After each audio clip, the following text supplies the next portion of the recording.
વાલીગણને એક નમ્ર અરજ છે કે આપ આપની જગ્યાએ જ બેસી રહેવાનું છે. જમણવા માટે આ દીકરીઓને આપણે સાંભળી લેશો. આ દીકરીઓ, ચંદ્રેશભાઈ તમારી ટીમને પણ જરા સહયોગ આપે, એ પણ ત્યાં પીરસવામાં મદદમાં રહે. આપણી શાળાની જે લોબી છે, આ લોબીમાં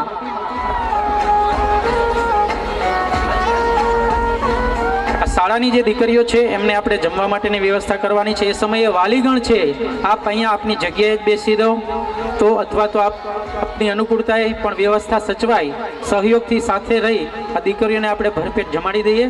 પછી જે કંઈ આગળનું આયોજનમાં જમણવારની વ્યવસ્થા આપણે અહીંયા પૂર્ણ કરી અને આપ સૌ આપના ઘરે આપણે અહીંયાથી વિખૂટા પડવાના છીએ. ઈશ્વરને અભ્યર્થના પ્રાર્થના આવા નવા દિવસો અવારને અવાર આવા આપણને મળતા રહે. બિલકુલ શાંતિ અને શિસ્તબદ્ધતાથી આપણે જમવા માટે દીકરીઓ છે એ જમવા માટે શિસ્તમાં જાય અને વ્યવસ્થામાં ભાગ બને. હવે આપણો અહીંનો આ વાર્ષિક મહોત્સવ